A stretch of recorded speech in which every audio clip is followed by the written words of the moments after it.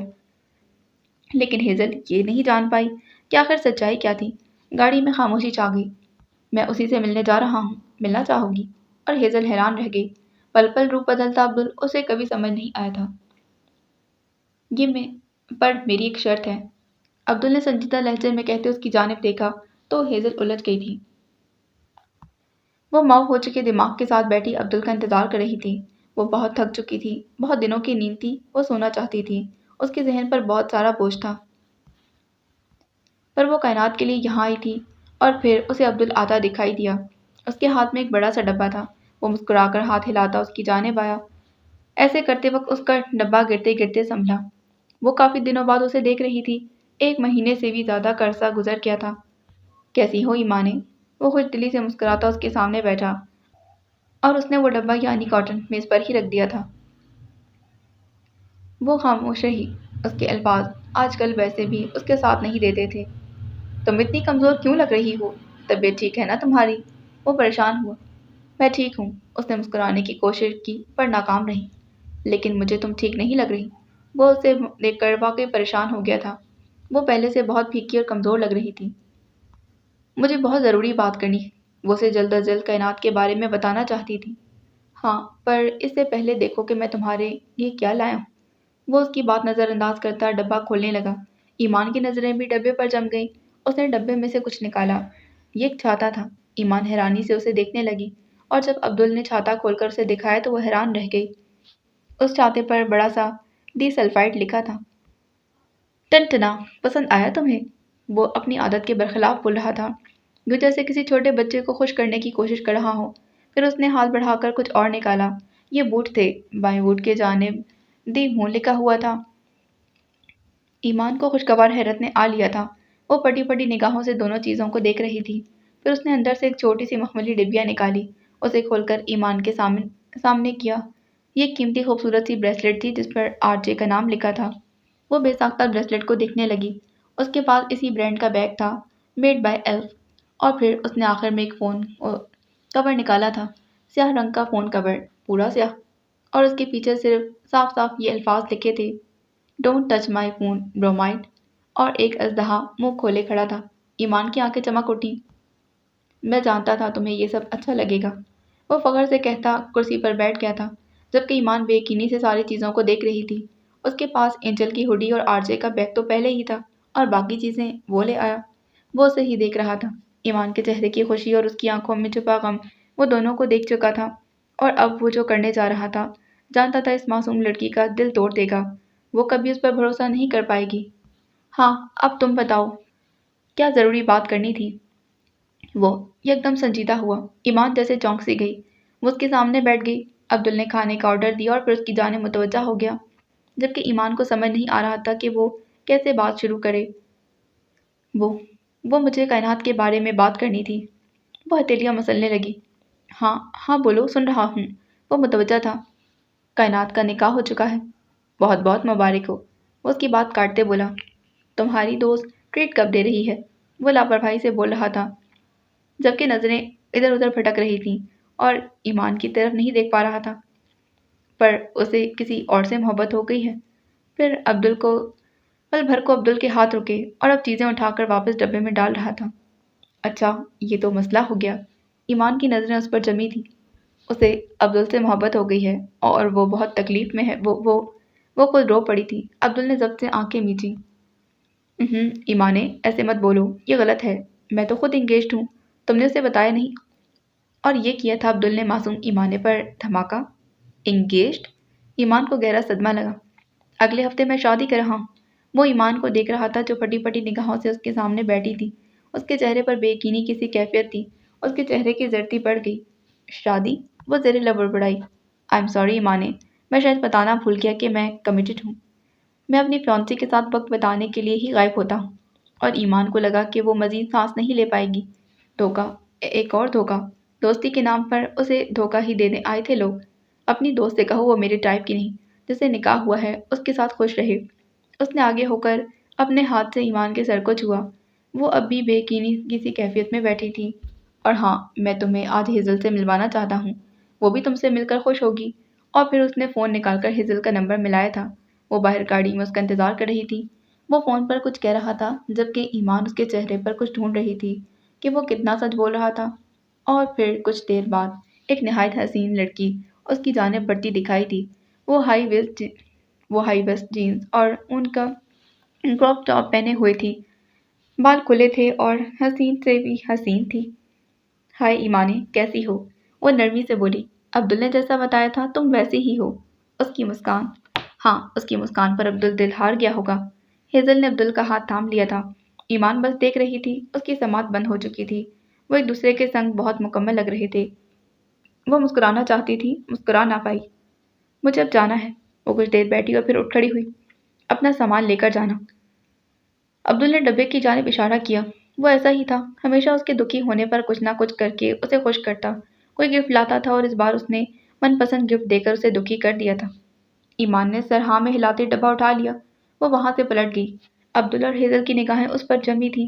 2-4 قدم چل کر رکی اور پھر پلٹ کر عبدل کو دیکھا۔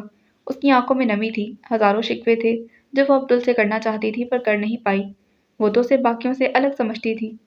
ہمیشہ خوش رہو، وہ تیزی سے کہتی پلٹ گئی اور چلی گئی تھی اور عبدل کو اپنے اندر خالی پن اترتا محسوس ہوا تھا۔ باقی اگلی قسط میں۔ جانے سے پہلے چینل کو سبسکرائب کریں، ویڈیو کو لائک کریں، بیل آئیکن کو پریس کرنا ہرگز نہ بھولیں۔ ملتے ہیں اس کی اگلی ایپیسوڈ میں۔ اللہ حافظ۔